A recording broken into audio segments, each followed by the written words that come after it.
안녕하십니까. 전세계 신 CBN 청취자 여러분, 하나님의 말씀으로 사랑과 행복 전하는 CBN 교과방송의 정수 인사드립니다. 안녕하세요. 동문교회의 전정민 목사입니다.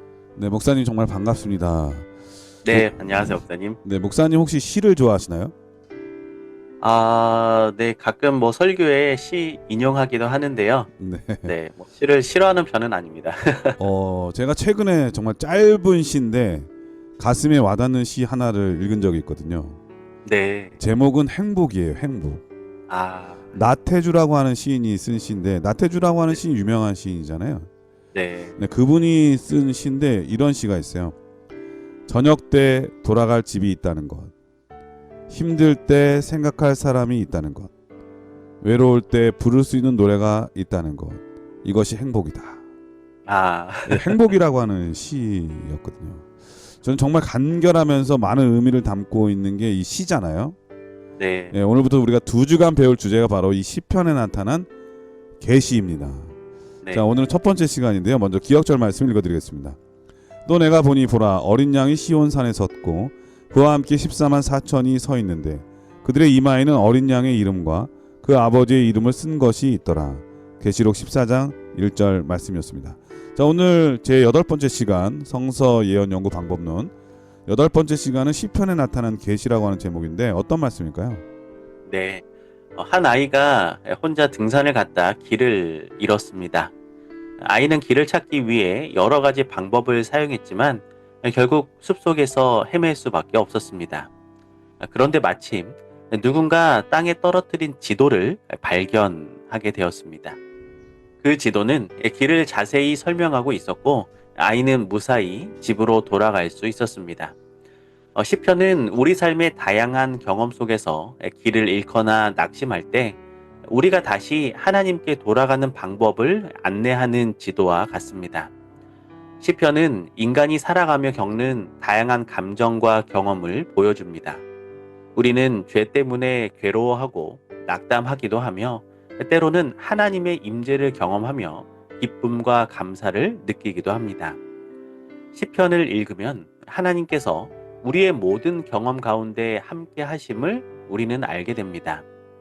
특별히 시편은 예수님을 예표하고 있습니다. 성소의 제사 제도는 모두 예수님의 희생을 상징하며 어린 양 대신 예수님 덕분에 우리는 하나님 앞에 설 수 있게 됩니다.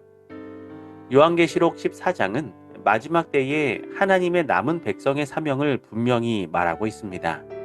우리는 열방의 빛이 되어 모든 사람을 하나님께로 인도하는 역할을 맡았습니다. 이것은 시편이 강조하는 내용과도 일치합니다. 즉 하나님과의 친밀한 관계를 통해 그분의 사랑을 경험하고 그 사랑을 세상에 나누는 것입니다. 는 하나님의 사랑의 법을 마음에 새기고 어린 양의 희생으로 얻은 구원의 기쁜 소식을 세상에 전해야 합니다.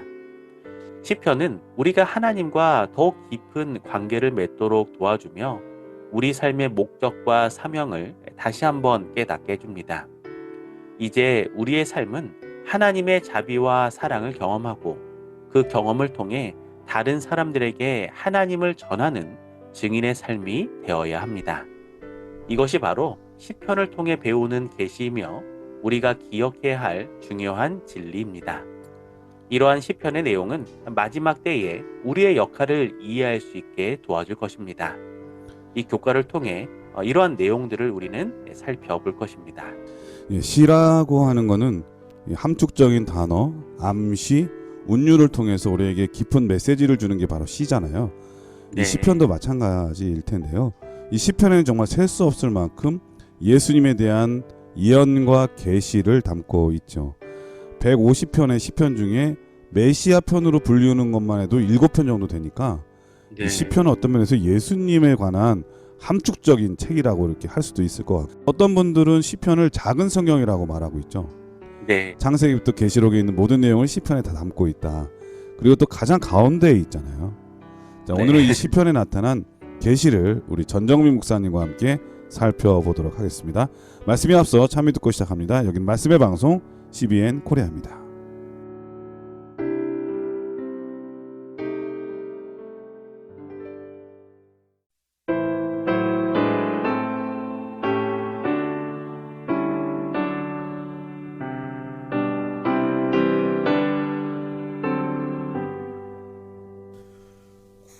주를 생각만 해도 내 맘이 기쁘니 그 얼굴 진이 뵐 때야 내 기쁨 어떠리. 예, 찬미 잘 들었습니다. 1월 소지는 우리의 대제사장이라고 하는 제목인데요. 어떤 말씀일까요? 네, 성막은 하나님께서 모세에게 특별히 주신 설계도 너는 삼가 이 산에서 내게 보인 양식대로 할지니라 말씀에 따라 만들어졌습니다. 마치 건축가가 세부적인 설계도를 보고 집을 짓듯이 모세는 자신의 생각이 아니라 하나님께서 주신 정확한 청사진대로 성막을 지었습니다. 이처럼 하나님은 인간의 상징이나 감정이 아니라 명확한 계획을 통해 그분과의 만남의 장소를 준비하셨습니다. 이 성막은 단순한 건물이 아니라 하늘에 있는 성소를 보여주는 예표였습니다. 히브리서 9장 11절에서 15절은 예수님이 하늘 성소의 대제사장으로서 우리를 위해 영원한 속죄를 이루셨다고 말합니다. 예수님은 우리 죄를 영원히 해결하시고 하나님과 우리의 막힌 담을 허무시는 중요한 일을 하셨습니다. 한 사람이 병원에 갔습니다. 병원 건물 자체는 아픈 사람을 치료할 수 없습니다. 그 안에 있는 의사와 간호사들이 진료를 하고 치료를 도와줍니다. 마찬가지로 성막 자체가 아니라 성막 안에서 봉사하는 대제사장, 성막의 주인이신 예수님이 우리의 상한 심령을 회복시켜 주시고 죄를 용서해 주심으로 우리는 하나님과 다시 연결되는 것입니다. 예수님은 이 순간에도 하늘 성소에서 우리를 위해 중보하고 계십니다. 요한계시록에도 성막과 성소의 촛대, 언약궤와 같은 것들이 등장하는데 이 모든 것은 예수님과 연결됩니다. 마치 여행지에서 찍은 사진이 실제 그곳을 생생히 기억나게 하듯이 성막과 성소의 모습들은 예수님이 우리를 위해 하신 일과 앞으로 하실 일들을 생생나게 기억나게 하는 것입니다. 요한은 하늘의 성소를 바라보며 그 안에서 예수님의 사역과 하나님의 심판, 구원의 완성을 함께 바라보았습니다. 다윗은 시편에서 성소를 통해 하나님을 만나는 기쁨과 감격을 자주 표현했습니다. 시편 27편에서 다윗은 내가 여호와의 집에 영원히 살리로다 라고 말하며 하나님과 가까이 있는 것을 가장 큰 행복으로 여겼습니다. 시편 84편에서도 주의 궁정에서의 한 날이 다른 곳에서의 첫날보다 나은이라는 고백을 통해 성소에서 하나님과 교제하는 기쁨을 강조합니다. 이는 단순한 종교 행위가 아니라 하나님의 임재 안에 거하는 삶을 표현한 것입니다. 우리도 성소의 의미를 깊이 생각할 때 예수님이 우리의 대제사장이 되어 우리를 위해 친히 봉사하시는 것을 깨달을 수 있습니다. 성소는 지금 이 시대에도 귀중한 신앙의 원리를 담고 있습니다. 예수님은 내가 곧 길이요 진리요 생명이니 말씀하시어 우리 각자가 하나님과 더 가까이 갈 수 있도록 길을 열어주셨습니다. 길을 잃은 사람이 지도 없이 목적지에 없는 것처럼 우리는 예수님이라는 안내자 없이는 하나님께 나아갈 수 없습니다. 성소의 모든 제도와 기물은 바로 예수님을 가리키는 이정표입니다. 우리가 이 표지판들을 바르게 이해하고 또 따라간다면 하나님과의 깊은 만남과 회복이 이루어질 수 있습니다. 우리 성도들이 성소를 기억하며 매일의 삶 속에서 예수님과 더 친밀한 만남을 경험하게 되시기를 소망합니다. 예, 1월 소지는 우리의 대제사장이라고 하는 제목인데요. 일명 우리 성소를 일컬어서 구속의 청사진이라고 부르잖아요. 네. 예, 그것은 바로 이 성소 안에 이루어지는 이 대제사장의 역할, 그 사역 때문이잖아요. 네, 맞습니다. 대제사장 하면 떠오르는 책이 바로 저는 히브리서라고 생각이 되어지는데 히브리서 9장 10장을 보면은 예수님께서 우리를 위해서 가장 완벽한 완전한 대제사장이 되시고 대제사장으로서 어떤 사역을 하시는지에 대해서 자세히 거기에 기록되어 있잖아요. 네. 근데 이 사실을 미리 기록한 책이 바로 시편 110편이라고 하는 책이거든요. 네. 예, 거기에 보면 이 멜기세덱의 반차를 쫓아서 우리의 대제사장이 예수님께서 되실 것에 대한 예언을 미리 하고 있거든요. 네. 이게 특별한 의미를 갖는 것은 성경에 보면 처음으로 왕이면서 크신 하나님의 제사장으로 나오는 인물이 바로 이 성경 창세기 14장에 나오는 멜기세덱이라고 하는 인물이잖아요. 네. 예, 바울은 히브리서에서 예수님의 하늘 사역을 정말 여러 차례 이 멜기세덱을 들어서 설명하고 있고, 요한은 계시록에서 이 사실을 예수님께서 성수 안에 이 촛대 사이를 거닐면서 우리의 구속을 위한 대제사장으로서의 놀라운 역할, 사역을 하고 계시는 분으로 예언하고 있지요. 이 예수님의 제사장 직분은 성경 전체를 통해서 살펴볼 큰 주제이기 때문에 우리 청취자분들께서 관심을 가지시고 한번 공부를 해보시면 어떨까 그런 생각이 드네요. 네. 월요일 소지는 시온산에서라고 하는 제목인데 어떤 말씀일까요? 네. 성경의 요한계시록 14장에는 하나님의 백성들이 시온산에 서 있는 모습이 나옵니다. 이 시온산은 원래 예루살렘 서쪽에 있던 언덕이었는데 시간이 지나면서 성전이 있던 모리아 산과도 같은 의미로 쓰이게 되었습니다.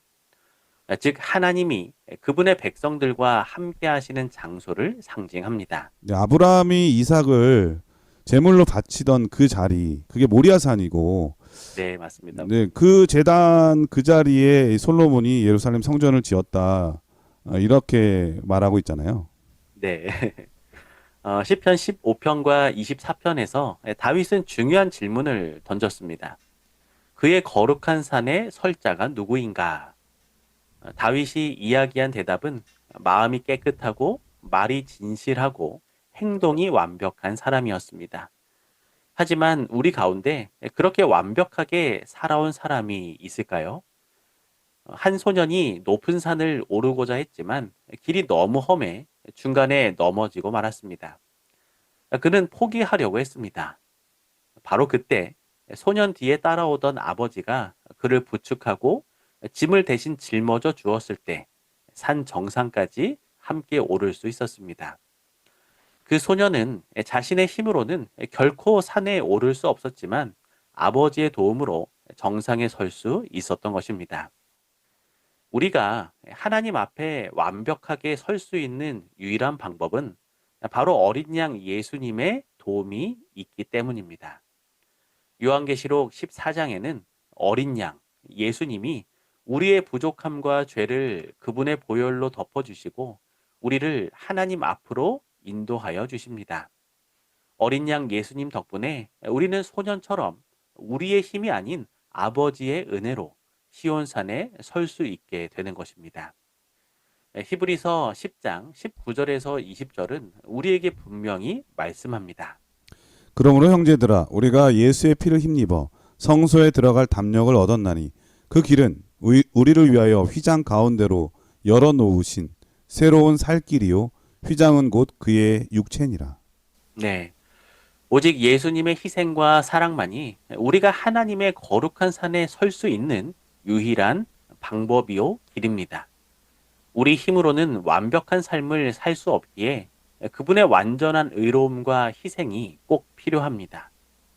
왜 우리는 아직도 예수님이 보여주신 완벽한 삶을 살지 못할까요? 그것은 우리 힘이 아닌 오직 예수님의 은혜가 여전히 필요하기 때문입니다. 하나님은 우리가 넘어질 때마다 다시 일으켜 세우시는 분입니다. 예수님은 우리가 포기할 때마다 다시 손 내밀어 함께 걷기를 원하시는 분입니다. 우리의 연약함에도 불구하고 우리를 시온산에 세우시려는 그 하나님의 사랑은 결코 우리를 포기하지 않습니다. 그러므로 우리는 낙심하지 않고 날마다 주님의 은혜를 의지하며 그분이 이끄시는 길을 따라가야 합니다. 우리 성도들이 성경의 약속을 기억하며 예수님의 희생으로 말미암아 우리가 얻은 은혜와 구원을 깊이 생각해 보시길 소망합니다. 또한 우리의 삶이 그 은혜에 대한 감사로 가득 차서 시온산에 함께 설 그 영광스러운 날을 소망하며 하루하루 믿음 가운데 살아가게 되시기를 소망합니다. 예, 월요일 소지는 시온산에서라고 하는 제목인데 앞서 말씀드린 것처럼 시온산은 이 모리아산, 예수님의 네. 십자가를 상징하는 아브라함이 이삭을 제물로 드리던 바로 그 장소, 여호와 이레의 사건이 있었던 그 산이 바로 이 오늘날 그 성경에 나오는 시온산이죠. 그리고 네. 또 솔로몬이 예루살렘 성전을 세운 산으로도 유명하고, 예수님께서 십자가를 지신 그 골고다가 있는 산, 바로 그 산이 감람산인데 그 산으로도 유명하잖아요. 네. 그러니까 모리아산, 감람산, 시온산, 이게 다 같은 산이에요, 그렇죠? 네, 네, 맞습니다. 근데 이 산이 바로 예수님이 이제 구속의 사역을 하시는 성소가 되었다는 데 특별한 의미가 있고요. 바로 그 자리에 요한계시록에서 요한은 승리한 백성들이 예수님과 함께 서게 될 장소로 기록하고 있잖아요. 거룩한 곳. 그러고 보니까 우리의 승리는 어디에서 이루어지나 바로 예수님께서 사역하시는 영원한 제사장으로서 중보자로서 서 계시는 성소 안에 있을 때 우리는 항상 승리할 수 있다, 그런 생각이 듭니다. 그래서 그런지 다윗은 이 시온산을 너무나 사랑했나 봐요. 네. 제가 시편에 이 시온이라는 말이 몇 번이나 나올까 한번 직접 세어봤거든요. 개혁, 네. 개혁 개정판으로 세어봤더니 약 40번 정도 나오더라고요. 시온이라는 말이. 와. 네. 예, 정말 이 다윗과 솔로몬은 이 산을 너무나 사랑했던 것 같습니다. 바로 그 이유는 이 산이 우리의 구원 되시는 예수님과 같은 예수님과 깊은 관계가 있기 때문이고, 우리가 그 자리에 설 수 있게 될 것이며, 그 이유는 바로 예수님의 제사장 되시는 우리를 구원하시는 중보하시는 그 사역 때문이라고 하는 것도 함께 살펴보았습니다. 이 화요일 서지는 우리 마음속의 법이라고 하는 제목인데요. 어떤 말씀일까요? 네, 요한계시록 14장에서 시온에 모인 하나님 백성들의 이마에는 아버지와 어린 양의 이름이 새겨져 있다고 기록되어 있습니다. 여기서 이름은 단순한 호칭이 아니라 성경적으로 존재 자체와 성품을 나타냅니다. 이름은 한 사람의 인격과 그가 살아온 삶의 열매를 담고 있는 상징입니다. 하나님의 이름은 그분의 인격과 성품을 의미합니다. 성경은 하나님의 이름을 경외하는 자들을 하나님께서 귀히 여기신다고 말하고 있습니다. 예, 목사님께서 이름에 대해서 말씀하셨는데, 이 이름이라고 하는 것은 이 룸에서 왔대요. 네, 그러니까 우리 각자는 다 이름이 있잖아요. 맞습니다. 그러니까 이 이름이 있다고 하는 거는 성공을 먼저 갖고 태어났다고 말할 수 있다고 하더라고요. 어떤 사람이. 네, 왜냐하면 그 사람 각자의 이름이라고 하는 거는 그렇게 이루기 때문에. 그래서 정말 재밌게도 성경에 보면 그 이름 따라가는 사람, 이름 따라 삶을 살아가는 사람 정말 많잖아요. 네, 맞습니다. 네, 우리 이름값 하는 삶을 살아야 되겠다는 생각이 들고, 또 우리 각자 이름이 달라도 똑같은 이름 하나 주어진 게 있는데, 그것은 바로 그리스도인이라고 하는 이름이잖아요. 네, 우리가 다 맞습니다. 같은 이름인데 그 이름을 이루는 우리 모두가 됐으면 정말 좋겠습니다. 네. 모세가 하나님께 주의 영광을 내게 보이소서라고 요청했을 때 하나님은 자신의 이름을 선포하시며 자비롭고 은혜롭고 노하기를 더디하며 인자와 진실이 풍성한 성품을 그에게 보여주셨습니다. 이 장면은 하나님의 영광이 단순한 찬란한 빛이나 위엄이 아니라 그분의 성품을 의미한다는 사실을 잘 보여주고 있습니다. 하나님의 성품은 사랑과 공의, 용서와 진리로 충만하며 우리가 하나님을 더 깊이 알수록 그분의 이름을 더욱 경외하게 됩니다. 하나님의 이름이 우리의 이마에 새겨졌다는 것은 문자 그대로 글자가 적혀 있다는 의미는 아닙니다. 우리의 생각, 마음, 태도 속에 하나님의 성품이 새겨져 있다는 뜻입니다. 5월은 가정의 달을 맞아 어린이날과 어버이날이 있지만 또 스승의 날도 있습니다. 우리가 학교에 다닐 때 존경하고 좋아하는 선생님의 이름은 아직도 우리 기억에 남아 있습니다. 선생님의 가르침, 또 그분의 인격이 우리 인생에 깊은 영향을 주었기 때문입니다. 하나님의 이름이 우리의 이마에 새겨졌다는 것은 그분의 말씀이 내 삶에 영향을 주어 점점 더 하나님의 성품을 닮아가게 된다는 것입니다. 성경은 또한 하나님의 이름과 성품이 담긴 율법을 우리의 마음과 생각에 기록하신다고 말합니다. 율법은 단순한 규칙의 나열이 아니라 하나님의 사랑의 성품이 글자로 표현된 것입니다. 다시 말해 하나님의 계명은 외부의 억압이 아니라 내면의 기쁨이 되고 우리는 하나님의 법을 사랑하여 자발적으로 순종하게 됩니다. 시편 기자는 주의 율법을 사랑함이 내게 즐거움이 되나이다 라고 고백하고 있는 것입니다. 요한계시록 14장에서도 하나님의 이름을 가진 사람들을 하나님의 계명을 지키며 예수 믿음을 가진 자라고 기록하고 있습니다. 하지만 우리가 아무리 하나님의 법을 따르려 해도 우리는 여전히 실수하고 넘어지는 연약한 존재입니다. 종이에 연필로 글씨를 쓴 후 지우개로 지워도 흔적이 남아있는 것처럼 인간의 마음은 죄의 흔적을 지우기 어렵습니다. 하지만 하나님의 은혜는 그런 흔적조차도 완전히 지우고 새롭게 하십니다. 우리는 예수님의 용서와 은혜가 절대적으로 필요한 사람들입니다. 히브리서 10장 17절은 하나님께서 그들의 죄와 불법을 다시는 기억하지 않으리라 라고 약속해 주십니다. 이는 복음의 놀라운 약속입니다. 하나님의 성품은 공의이기도 하지만 동시에 끝까지 사랑하시고 용서해 주시는 성품입니다. 이러한 사실을 기억하여 날마다 하나님의 은혜 안에 살아가며 하나님의 이름을 더욱 우리 마음속 깊이 새겨가는 성도들 되시기를 소망합니다. 네, 이런 말이 있잖아요. 은혜는 바위에 새기고 네, 그리고 허물과 죄는 모래에 새겨라. 맞습니다. 우리 예수님께서 우리를 향한 그 마음이 그런 마음이신 것 같아요. 우리 하늘 기념책에 우리가 예수님의 했던 것, 우리조차도 기억 못하는 거 있잖아요. 네, 그런 것조차도 다 기념책에 기록해 주시잖아요. 화요소지는 우리 마음속의 법이라고 하는 제목인데 간단하게 한마디로 하자면 성경에 나오는 남은 자에 대한 말씀이라고 할 수 있을 것 같아요. 네, 맞습니다. 하나님의 구원받은 사람, 남은 자. 대부분의 사람들이 주님의 말씀과 율법을 무시할 때 끝까지 진리를 수호하는 사람. 바로 그런 사람이 하나님의 남은 자잖아요.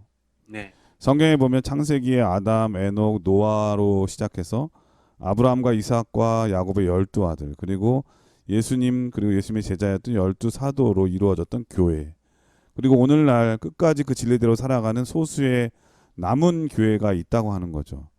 이런 남은 자의 사상은 시편에서도 정말 많이 등장하거든요. 네, 물론 이 이사야가 그 대표적인 책이긴 하나 시편도 정말 많이 이 남은 자의 사상을 담고 있다는 생각이 듭니다.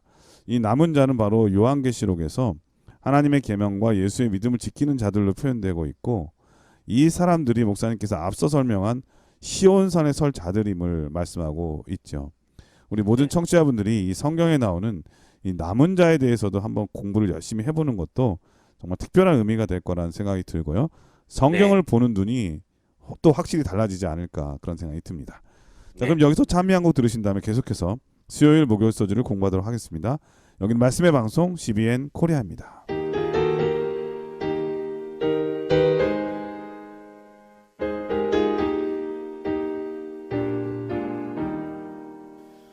예수가 내게 계시니 시험이 오나 겁없네 기쁨의 근원 되시는 예수를 위해 삽시다 날마다 주를 섬기며 갈수록 주를 찬양해 그 사랑 안에 살면서 딴 길로 가지 예, 수요 서지는 시편 5편이라고 하는 제목인데요. 어떤 말씀일까요? 네, 시편 5편은 악인과 의인, 잃어버린 자와 구속받은 자의 삶을 뚜렷이 대조합니다. 다윗은 하나님께 아침에 기도하며 자신은 하나님의 풍성한 인자하심을 따라 주의 성전에 들어가 경외함으로 예배 드릴 것이라고 고백합니다. 그는 악인이 하나님과 함께 머물 수 없고 그들의 말은 진실하지 않으며 마음속에 악이 가득하다고 말합니다.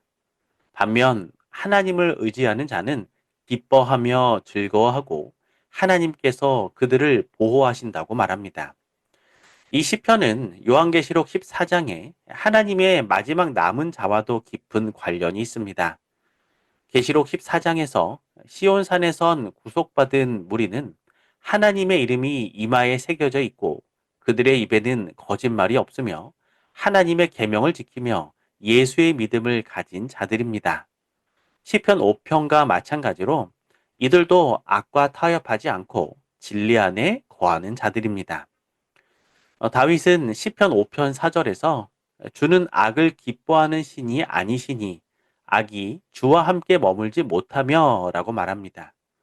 이는 계시록 21장 3절에서 말하는 하나님이 그들과 함께 계시리니 라는 천국의 모습과도 연결됩니다.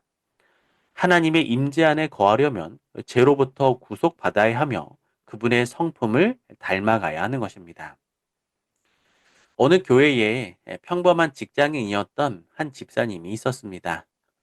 그는 회사에서 정직하고 성실하게 일하며 예수님을 믿는 사람으로 정체성을 지켜 나갔습니다.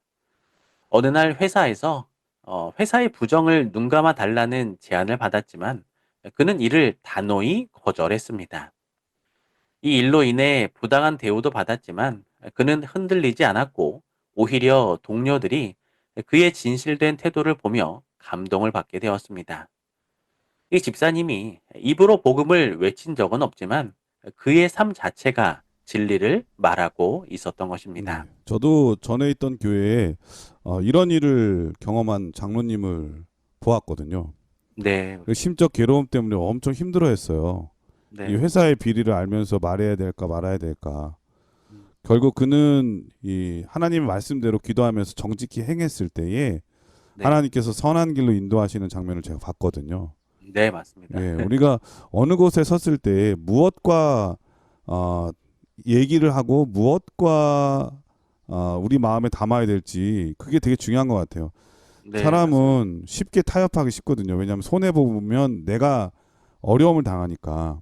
네, 그런데 바로 그 순간이라도 하나님께서는 정직히 행하는 자에게 복을 주시고 그것이 바로 의인에 대한 하나님의 축복 또 보응이 있지 않나 이런 생각이 듭니다. 네, 목사님께서 또 말씀 주셨던 것처럼 이는 계시록 14장에서 말하는 입에 거짓이 없는 자의 모습과도 같습니다. 또한 시편 5편과 계시록 14장에는 공통적으로 입술의 말에 대해 언급합니다. 다윗은 악인의 말은 믿을 수 없고 속임수로 가득하다라고 말합니다. 반면 구속받은 자들은 그들의 입에 거짓이 없으며 진리를 말합니다. 하나님의 백성은 말과 행동에서 진실함과 거룩함을 나타냅니다. 그들은 하나님의 성품을 반영하며 세상을 향해 하나님의 자비와 구원의 초청을 전하는 자들입니다. 계시록 14장 7절은 하나님의 마지막 백성은 큰 소리로 외쳐야 한다고 말합니다. 시편 5편도 주께 피하는 모든 사람은 기뻐하며 주의 보호로 말미암아 영원히 기뻐 외치고 주의 이름을 사랑하는 자들은 주를 즐거워하리이다 라고 고백합니다. 오늘 우리 성도들의 삶이 시편 5편에서 말하는 의인의 삶, 진리 안에 거하는 삶, 그리고 큰 소리로 진리이신 하나님을 외치고 그것을 증거하는 삶이 되시기를 소망합니다. 예, 수요서지는 시편 5편인데요. 시편 5편을 읽어본 분들은 다 아시겠지만 이 시의 핵심은 바로 심판입니다. 네, 예, 악인의 심판과 보응 그리고 의인들에 대한 축복과 신원하심을 담고 있는데요. 이 심판이라고 하는 주제도 성경 전체를 관통하고 있는 정말 엄청난 주제 중에 하나잖아요. 네. 예, 성경에 보면 심판에 대한 주제들 또 핵심 사건들이 많이 있는데 예를 들면 노아의 홍수 사건, 음, 소돔과 고모라의 멸망 사건, 애굽의 심판, 또 이스라엘의 심판. 이 모든 심판의 핵심은 바로 악인의 멸망이고 의인의 축복입니다. 네. 그리고 생명을 얻게 되는 거죠. 요한계시록도 마찬가지인 것 같아요. 예수님께서는 만왕의 왕으로서 이 모든 악에 대해서 반드시 심판하시고 그 죄에 대해서 보응하실 것이라고 하는 것, 그리고 반대로 끝까지 견디는 자들, 남은 자들에 대해서는 악인을 심판할 수 있는 권세를 주실 것을 바로 이 요한계시록은 기록하고 있으니까 말이죠. 자, 목요소지는 죄인에게 주의 길을 가르치소서라고 하는 제목인데 어떤 말씀일까요? 네, 이사야 6장에는 하나님의 보좌 앞에서 이사야가 거룩하신 하나님을 만나고 자신의 죄와 허물을 자각하는 장면이 나타납니다. 그는 두려움 가운데 화로다 나여 망하게 되었도다 라고 외칩니다. 그러나 천사가 번제단의 숯을 그의 입술에 대며 말합니다. 내 악이 제하여 졌고 내 죄가 사하여 졌느니라. 이사야는 용서받고 정결하게 된 후 즉시 내가 여기 있나이다. 나를 보내소서라고 응답합니다. 이 일을 했던 천사가 바로 스랍 천사였죠. 지난 네, 시간에 맞습니다. 배운. 네. 하나님의 용서와 사랑을 경험한 사람은 곧 하나님의 일을 위하여 보내심을 받게 됩니다. 이것은 오늘날 우리에게도 동일하게 적용됩니다. 우리 자신이 구원의 확신이 없다면 다른 사람에게 구원의 소식을 진심으로 전하기 어렵습니다. 하지만 예수님께서 우리를 위해 하신 일을 믿고 확신을 얻으면 우리는 기꺼이 복음을 전하는 복음 전도자의 삶을 살아가게 되는 것입니다. 시편 51편에서 다윗은 용서를 경험한 후 내가 범죄자에게 주의 도를 가르치리니 죄인들이 주께 돌아오리이다 라고 고백합니다. 진정한 회개와 용서는 우리를 다시금 하나님께 헌신하도록 만듭니다. 다윗은 하나님 앞에서 회복된 후 하나님의 길을 다른 이에게 전하는 사명을 자청한 것입니다.